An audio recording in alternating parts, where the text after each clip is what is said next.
Atenção! Começa agora uma teleaula de Física do ensino médio. Você vai assistir a teleaula de número 39. Bons estudos!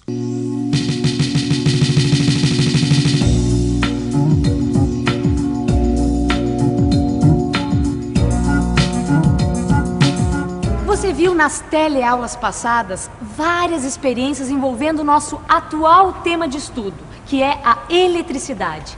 Aprendeu também a representação matemática de vários conceitos. Mas em física, assim como em todas as ciências, as perguntas não cessam. E é justamente isso que faz a gente aprender sempre mais. Por exemplo, você aprendeu como carregar eletricamente um condutor, não é verdade? Mas onde exatamente estão as cargas de um condutor carregado? Bom, essa e outras perguntas nós vamos responder juntos aqui na teleaula de hoje. Na teleaula de hoje, você vai ver como as cargas se distribuem num condutor. Vai conhecer também o poder das pontas e aprender noções sobre energia potencial elétrica. E agora, muita atenção, porque a nossa teleaula está começando.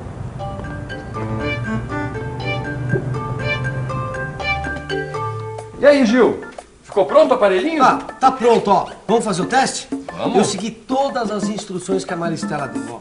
Tá aqui, ó. Eu peguei esse pedaço de papel mais ou menos de uns 10 centímetros, prendi nesses dois canudos de refresco, tá certo? Aí eu coloquei, olha, nessa massinha aqui, ó, de modelar, tá? Afixei os dois, tá aqui. Aí eu coloquei uma tirinha de papel de bala, olha, de cada lado do retângulo, tá vendo? De um lado e do outro, tá? Agora nós vamos atritar esse canudo de refresco para deixar ele bem carregado. E o canudo estando carregado, nós vamos carregar agora o conjunto através do contato. Vamos lá. Olha só, rapaz. As duas tirinhas de papel se afastaram. Você viu? Bom, isso quer dizer que existe carga elétrica dos dois lados do papel, não é isso? Exatamente. Que legal. Agora é o seguinte, a primeira parte da nossa experiência, tudo correu bem. Vamos para a segunda? Vamos? Ó, Vamos pega um lá. pedacinho de durex aí para me ajudar. Durex. Ó, eu vou juntar esses dois canudos na mesma base, tá vendo? Você coloca aqui nessa parte de cima, Bom, tá para eles ficarem bem juntos. você vai transformar uma superfície que era plana numa superfície cilíndrica, é isso? Exatamente. Olha, Tá, e pra repare quê? o seguinte, que essa tira de papel de bala ficou pro lado de fora do cilindro. A outra ficou na parte interna. Tá legal? certo. Agora nós vamos carregar o canudo novamente, com bastante vigor. E tchan, tchan, tchan, tchan. Olha lá, ó. A tirinha do lado de fora subiu mais um pouco. Olha lá. É, mas em compensação, a tirinha que está dentro do canudo fechou. É verdade, rapaz. Agora, por que será que isso aconteceu, hein? Antes as duas tiras subiam dos dois lados do papel. Pois é, agora dá até a impressão que não existe carga elétrica do lado de dentro do papel.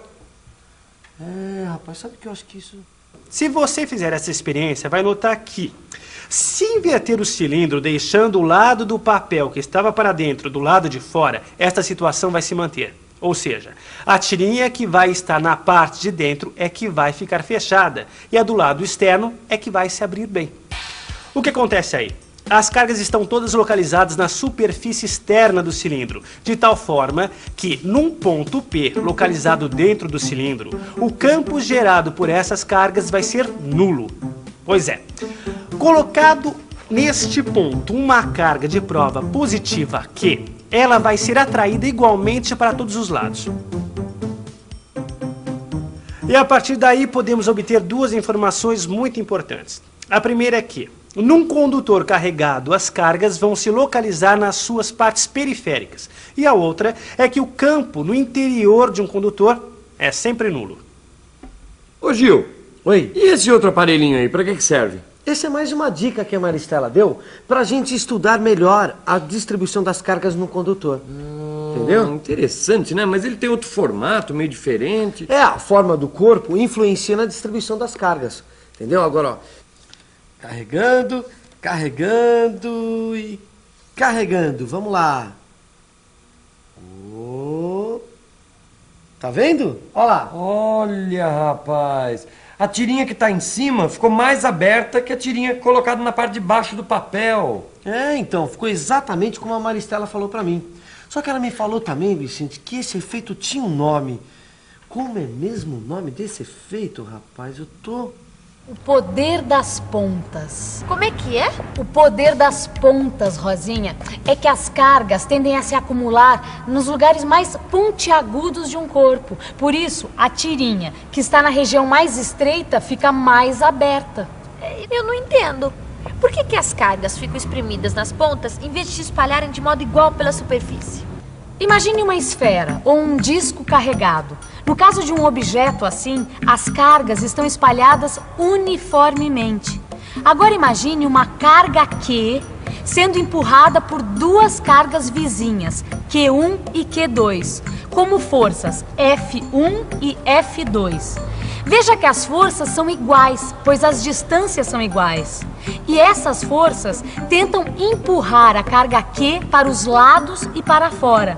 Mas como a carga Q não pode sair do corpo, seu movimento só vai poder ser para os lados.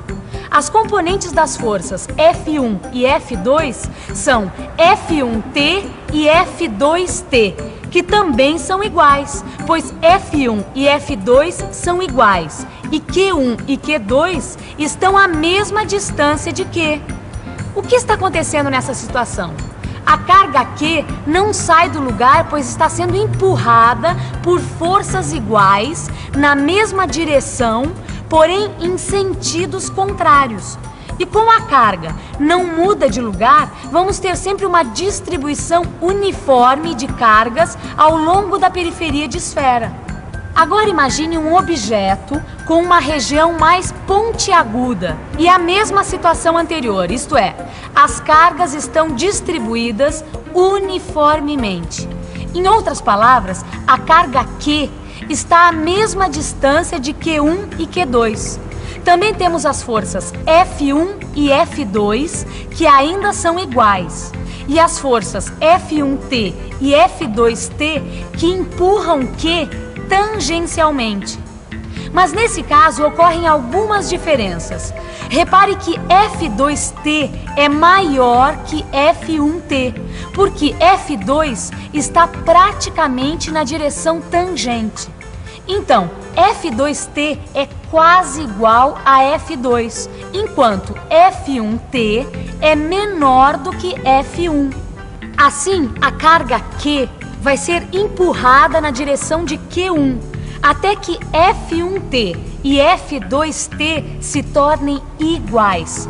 E por essa razão, Q vai ficar mais próxima de Q1 do que de Q2. Então acabamos tendo um acúmulo de cargas nas regiões próximas à ponta do condutor. Isto é, as cargas acabam se acumulando nas pontas. É por essa razão, Rosinha, que os para-raios são construídos em forma de ponta. Mas para entender mais esse assunto, nós temos que aprofundar o estudo de eletrostática. Nós temos que ficar por dentro do que é energia potencial elétrica.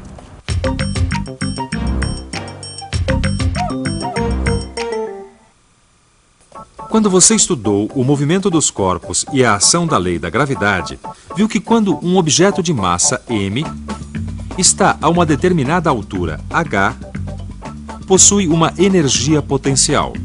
Se esse objeto é largado da altura em que está, ele vai ser atraído pela Terra por uma força constante, adquirindo velocidade. Em outras palavras, ele adquire energia cinética. Algo semelhante vai acontecer com uma carga que está entre as placas de um capacitor. Essa carga vai sofrer a ação de uma força constante que vai empurrá-la na direção de uma das placas.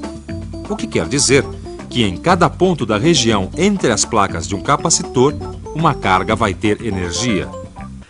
E esta energia é justamente a energia potencial elétrica que a Maristela tinha falado. No seu livro de física, você vai ver como calcular o potencial elétrico num campo uniforme. Vai rever duas unidades que você conhece bem, o Joule e o Coulomb, e vai ver que a relação entre essas duas unidades é tão importante que recebeu o nome de volt, cujo símbolo é V. Mas o que me deixou mais impressionado é que utilizando essas relações que estão aqui, você pode calcular a diferença de potencial elétrico entre duas placas do capacitor que estão separadas por uma distância de 6 centímetros.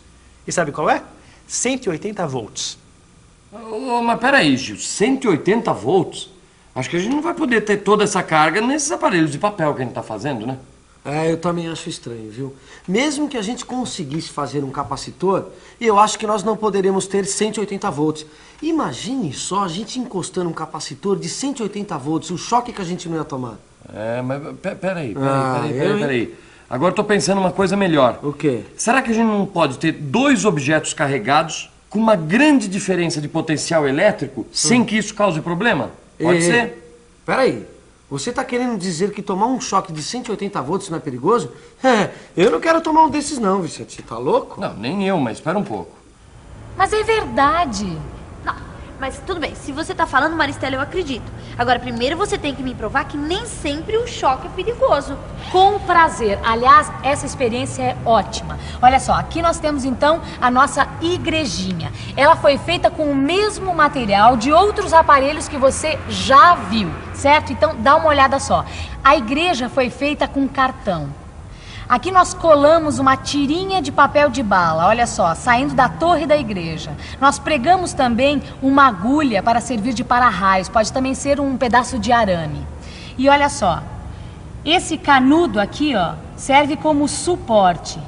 E todo esse conjunto está preso numa base. Na verdade, esse conjunto é um eletroscópio um pouco modificado. Exatamente. Então, olha só.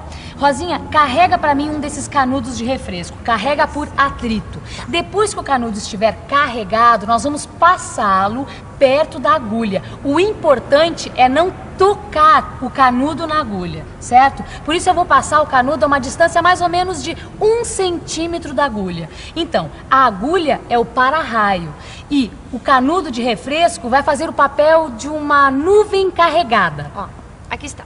Então, o que acontece com a tirinha de papel de bala? Bom, a tirinha de papel está subindo, a igreja está carregada. Sim, mas ela foi carregada como? Por atrito, por indução ou por contato? Bom, eu acho que por atrito e por contato não foi. Poderia ser por indução. Então isso significa que a carga da tirinha de papel deve ser contrária do canudo. Ó, aproxima o canudo aí da tirinha de papel para ver se ela é atraída por ele.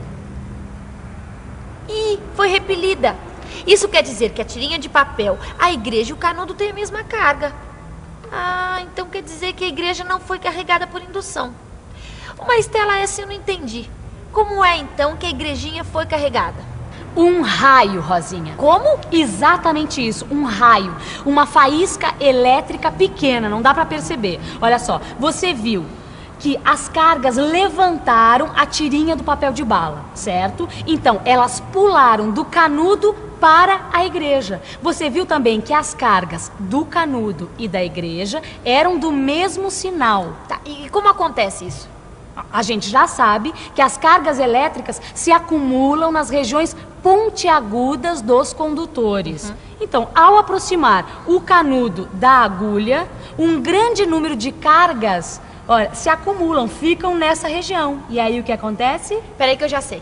O campo elétrico fica tão intenso que é capaz de arrancar elétrons dos átomos do ar. Exatamente. Então, em outras palavras, o ar fica ionizado e se torna um bom condutor. Bom, depois de tanta informação, que tal uma boa revisão? E atenção, se liga aí que é a hora da revisão. Na teleaula de hoje, você viu como são as distribuições de carga num condutor. Aprendeu que as cargas estão nas regiões periféricas do condutor e que o campo no interior do condutor é nulo. Conheceu o poder das pontas e teve uma noção de energia potencial elétrica. Agora é a sua vez de ir fundo no seu livro de física. Lá você vai encontrar todos os cálculos necessários para você se aprofundar no assunto. Até a próxima. Tchau.